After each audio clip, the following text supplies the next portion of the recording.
With only 11 races left to go in the regular season, let's check out the chase standings and see who has the best chance to advance.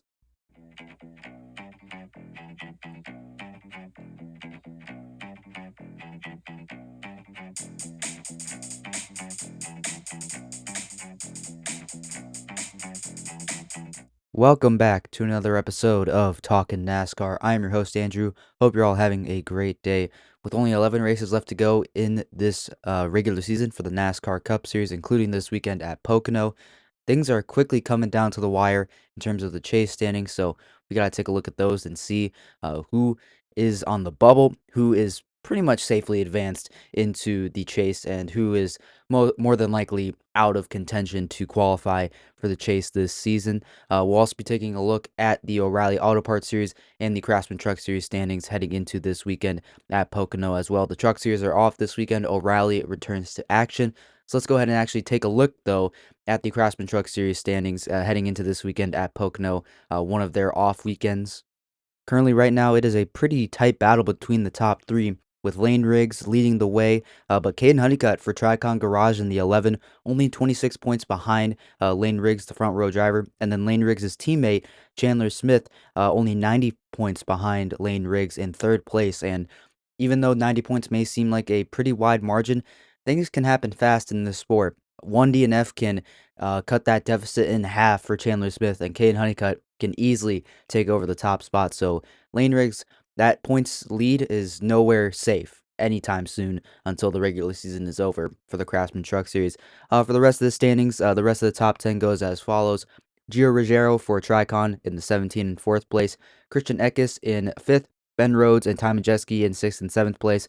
Tyler Ankrum in 8th. Daniel Hemrick, his teammate, in 9th. And then Jake Garcia, 4 points above the last driver out, which is Corey Heim, surprisingly, who is in 11th place. But Stuart Friesen is the first full-time driver out of the current chase standings at this moment. He is 9 points out. And then Grant Engfinger in the number 9 truck for CR7 Motorsports, in the number 9 truck, he's currently sitting in 13th, but he is the second full-time driver out of the chase at this current moment. He is out by 22 points behind Jake Garcia. So it's going to be an interesting points battle. Brendan Quinn's in 14th, and then Justin Haley in 15th as well.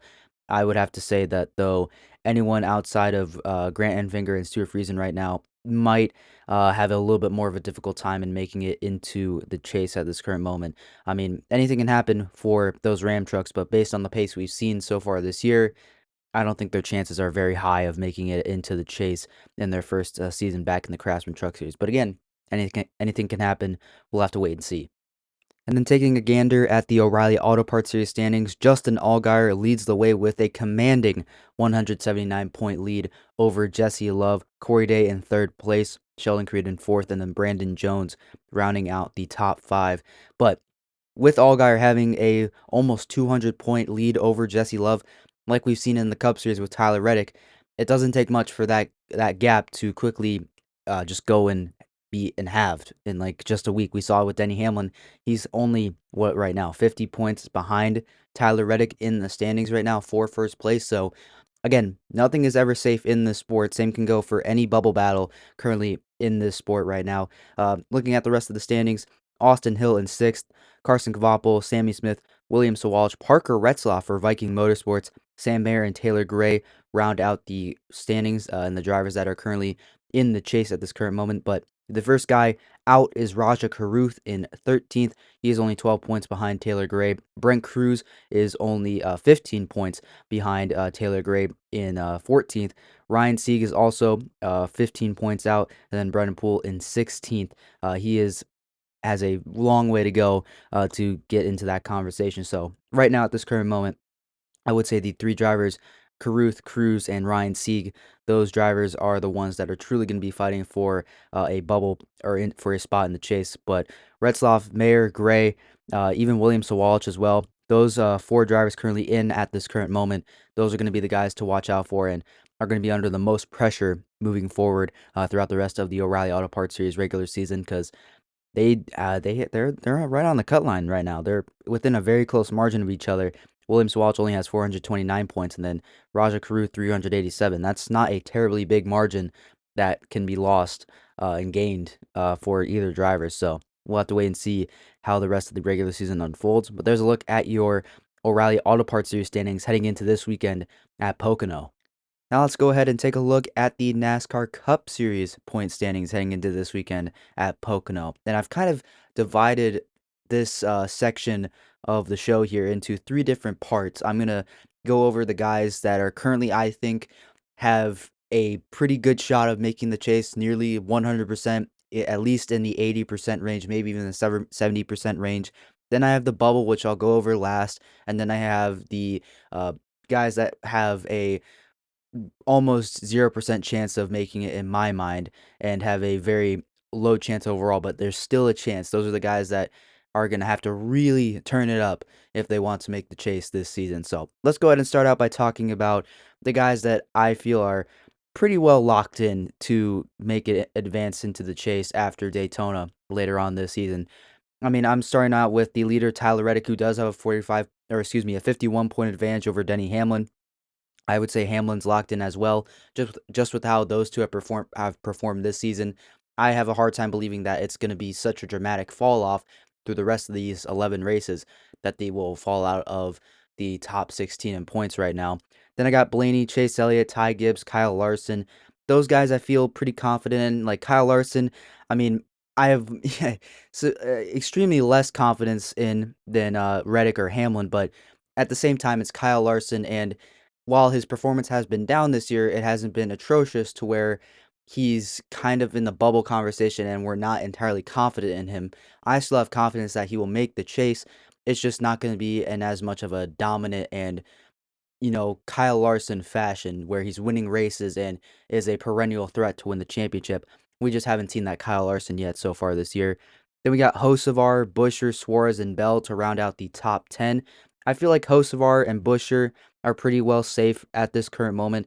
Suarez, with how he's been performing, gives me a little bit more confidence in him, but I would say that he is more so in the 75 to 70% range in confidence of if Daniel Suarez is going to make the chase. I mean, again, things can happen very quickly in this sport. And while he does have 418 points and he does have a pretty good margin over 16th and 17th place at this current moment, that's still, it's still anything can happen. And that's what I'm just really going off of here based on what has happened to Tyler Reddick and how quickly his ginormous points advantage over Hamlin has just quickly vanished. Like he lost 100 points in a little over 3 weeks. So that's how quickly things can change in this sport. But with that being said, Suarez, I still have pretty good confidence in. And again, it's blown me away how, competitive Suarez has looked this year in that 7 car for Spire. He's put that team and joining Hocevar into the chase. Meanwhile, Michael McDowell is just on the outside looking in. We'll get to him in just a little bit. And then we got Christopher Bell. I would say that he's kind of similar to Daniel Suarez, but I have a little bit more confidence in Bell. And based on some of the finishes that he's had recently, I point to Charlotte and Nashville, where he's finished runner-up to Hamlin both time or to Hamlin and to as well Daniel Suarez both times, that I think there is a chance that Bell finds a win. And once Bell does find that win this season, I think he's pretty much a very confident lock to make it into the chase this season. And then we got 11th through 16th, the last 7 drivers in to the chase at this current moment. First, we got Bubba Wallace. I think it's similar to Bell, even though he's kind of had a rough stretch as of late. Only got his first top 10 since Texas this past weekend in Michigan. I think Bubba Wallace still has a pretty good chance of making it in. I got a lot of confidence in him based on what we saw earlier this season, where he was second in points for a good portion of the early season. I think Bubba Wallace is a pretty good chance and pretty good confidence, at least with me, to make it into the chase. William Byron, similar thing. Byron has a reputation similar to Bell, where he may not be having the flashiest season in a Byron season that we're accustomed to seeing, where he's getting wins and is a perennial threat for every single race and a championship contender. Even though we haven't seen that from Byron this year, I think Byron still, with his reputation, it's pretty easy to say that I think William Byron can make it in. Yeah, although he does have a 50-point margin on the chase cutoff line, similar to Bubba Wallace. Again, that easily can go away in an instant if Byron does have a couple bad races. And guys like Cindric, Logano, Eric Jones, they continue to rack up quality finishes and continue just to slowly chip away at that lead. Even though 11 races is, in the grand scheme of things, a pretty significant portion of the schedule, it's basically a third of the schedule, things can happen very quickly. And if you have just got, like, as much I've been saying, things can happen very quickly in the sport. If you have just consistent chipping away at a advantage like Cindric and Logano have done, and I think can continue to do, same with Eric Jones, I think that points advantage will slowly dwindle if William Byron does not step it up a little bit more. So we got to keep an eye on that, but I'm still very confident in William Byron. Same thing with Chase Briscoe. I will say, though, I am a little bit more concerned about Chase Briscoe because I'm not sure if he's true. Like, I just don't have the same confidence. He doesn't have the reputation to really give me confidence like Byron and Bell do. We really only have to go off of last year, where in the second half of the year, which is around this time at Pocono, Briscoe started to turn it up. This year, I haven't just seen that as much from Chase Briscoe at all, and I'm a little bit concerned because I thought we might have seen it. We should have seen it last weekend at Michigan, and it just didn't happen. Like, he qualified up front, but struggled all day. Was able to grind out a good finish. So I'm a little bit less confident about him, but again, at the same time, being able to grind out good finishes and just get solid results, I think that does go a long way. So he'll be able to at least maintain the points gap that he does have to the cutoff line at this current moment. That does not mean, though, I think Chase Briscoe is completely safe at this current moment. Then we got Shane Van Gisbergen. He's a little bit of an unknown, a little bit of an enigma right now, because I'm looking at the rest of the schedule throughout the rest of the year. We have, let me count them, one, two, and only two more road courses left. So, I mean, SVG's got a good chance to win two more road course races. And if he does that, I think he is easily a pretty confident lock to make it into the chase. Even though he is sitting in 14th in points right now, he's only got a 30-point advantage over the cutoff line, roughly. I think still, if Shane Van Gisbergen can continue to be top 15 on ovals, which is where Cindric, Logano, and Eric Jones have been for the majority of the season, same with guys like Brad Keselowski, I think SVG can move on, in addition to possibly winning two more road course races, or at the bare minimum, having top 5 days. I think SVG does make it into the chase as well. Next up, we got Brad Keselowski and Austin Cindric to round out the chase at this current moment.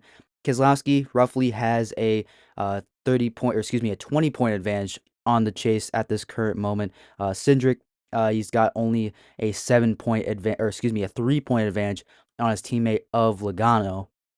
And then Eric Jones is not too far away either. He's only 18 points behind Austin Cindric for the final chase spot. Ryan Preece is 19 points back. So I could easily see Jones, Preece, Logano.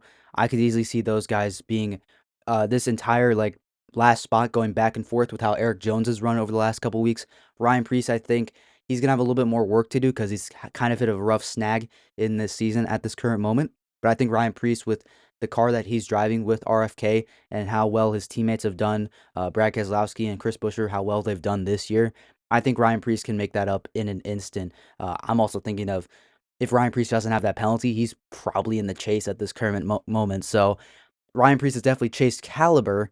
It's just a matter of, can he step up and recover from that points penalty, which has definitely dampened his performance and dampened and made it even tougher for him to make the chase this year. So, and then Eric Jones, I don't know how sticky this stretch of races can be. I don't know how well Eric Jones is going to be able to run at the rest of the remaining races, because we got Pocono this weekend, a very difficult track to drive. San Diego is a brand new track. Sonoma, a road course that a lot of people have been, everyone in the sport has been to at least once in their career, at least for the Cup Series.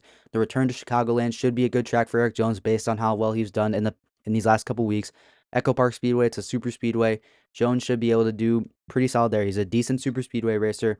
North Wilkesboro, not quite sure how Jones will do there. And then Indianapolis Motor Speedway, a little bit of a bigger track style, similar to Michigan. We'll have to wait and see. Then Iowa, Richmond, New Hampshire, and Daytona. They're all interesting tracks. It's a good variety. So I think Eric Jones is definitely going to be tested, and we're going to really see if Eric Jones has what it takes to make the chase these next couple of weeks as we get closer to the regular season finale at Daytona. And then Logano, I mean, Logano is surely capable of making the chase. It's just been a terrible season for him. He's gonna have to take advantage of every opportunity he can get. I'm circling Echo Park Speedway for him because that's a super speedway. Logano's won there before in high pressure situations back in the playoffs, I believe 2 years ago, to advance into the round of excuse me, the round of 12, and then he did the same thing. Logano can win under pressure and step up when he needs to. So that's what Logano may have to rely on once again because he just has not been consistent enough to give himself a good chance and good setup to make the chase just by doing what he's doing this season, which has not been very good. He's just been average, mediocre, maybe at best. So Logano definitely has an uphill battle ahead of him based on how he's done this year. But that 22 team, driving for Team Penske, it's a championship organization. Things can turn around in a blink of an eye for them. Same with Cindric. Cindric, though, I don't. I just said that Cindric, things can change for him. He does have 2 road courses coming up. He's a solid road course racer, even though that hasn't really necessarily translated to the cup level over the last couple of years. I think Cindric, and I think that those are going to be good opportunities for him to get some points. Echo Park Speedway, it's another super speedway. Daytona, I keep leaving that out of the equation, but that's another super speedway where anything can happen. So Cindric has a couple tracks that should be good for him. We'll have to wait and see how he does. And then New Hampshire, I'm also looking at as a pretty decent track for those Penske cars because the Penske team has just done very well on short, flat ovals in the past. Over these last few years, they've done well at Phoenix in these last couple years. Cindric, I think, ran top 10 at Phoenix at one point this season. So Team Penske can do well on these short, flat ovals. Iowa, little unsure about that one. North Wilkesboro, though, I think is going to be a track that Penske might do pretty well at as well. So Penske has some opportunities ahead of them. We'll just have to wait and see how they are able to capitalize on them. And then looking at the rest of the order, McDowell, Allmendinger, Zane Smith, Stenhouse, Chastain, they're 20 through 24th. So the next 5 drivers, it's going to be interesting to see. McDowell and Allmendinger are tied for 20th at this current moment. Zane Smith's only 4 points behind them. I'm looking at McDowell and Allmendinger and saying that they have an opportunity with 2 road courses to make up some points. McDowell, I mean, I think he has the car to do it based on what Suarez and Hocevar have been able to do this year. So I think Michael McDowell can easily jump into this conversation very, very quickly. He's not in that current position at this moment, but we'll have to see how Michael McDowell does. Allmendinger, I think, could definitely be a dark horse candidate to make the chase because he's driving for a underfunded, under-equipped team with Calling, which is getting no support from Chevrolet, and they're not getting any from Ram, excuse me, anytime soon. So Allmendinger could be a dark horse candidate. Same with Zane Smith, who has been doing a lot with front road this year. He's been really performing very, very well. He just had a rough race at Michigan, however. So Zane Smith is gonna have a little bit of a hurdle because of how inconsistent he's been sometimes this year. But I think Zane Smith does have a pretty solid chance. Stenhouse, he's got a couple super speedways coming up. So I think if he wins one of those, he'll be instantly in the conversation. But it's honestly a crapshoot if you can win a super speedway race nowadays.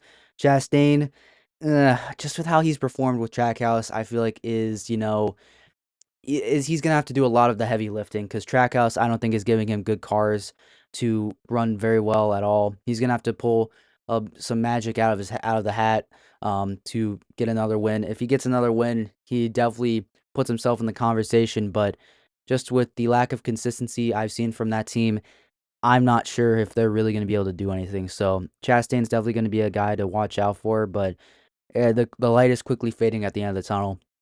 And looking at the rest of the order, 25th on down through Cody Ware and 35th. I would say these guys virtually don't have the best shot just based on where they are in points at this current moment and just with how little consistency they've shown this year. Gilliland, he's there, but I just don't know how consistent he can be over the next 11 races. Same with Riley Herbst.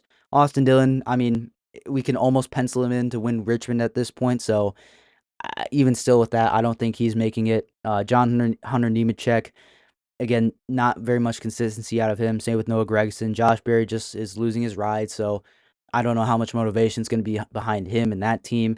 Ty Dillon, I don't think he can do it. I don't think he's good enough. Alex Bowman, again, zero consistency from him, so I can't say that Bowman's even with a miraculous like stretch of races, I don't think Bowman can do it. And then Custer, Zilich, and Rayer, yeah, they virtually have no chance. It's really just about trying to learn stuff for next year at this point. Maybe I'm trying to come up with a reason that maybe they can get in, but yeah, just with the deficit they have and the performance that they've shown this year, yeah, pretty much all these guys, maybe excluding Todd Gilliland, 26th through 35th, they're pretty much out of it. So you don't need to worry about those guys. The main focus is going to be, I think, 21st through, I would say, 12th in the standings right now. I think that is the pretty big spot and the pretty big area in the standings right now to keep an eye on as we continue on through the next 11 races entering this weekend in Pocono. So there's a look at your chase standings. Pretty deep dive into what the situation is for all these drivers in the standings at this current moment. So let me know down in the comments who you have making the chase. Who on the bubble do you have making the chase this season out of Wallace, Byron, Briscoe, Van Gisbergen, Keselowski, Cindric, Logano, Jones, Priest, McDowell, Allmendinger, Zane Smith, Stenhouse, Chastain. All these guys have a chance, in my opinion. But let me know down in the comments who you think out of any of these drivers that are not in at this current moment or not guaranteed a spot in the chase at this current moment, who has the best chance to make the chase this season. So let me know down in the comments what you think. That's going to do it for this episode, everyone. Hope you all enjoyed. Thank you so much for tuning in. If you like what I'm doing over here, go check out Talking Sports with Miles and Andrew. I'll have links to the YouTube channel and the Spotify page for this show and that show also down in the description below. So thank you all so much for listening. I'll see you in the next episode very, very soon.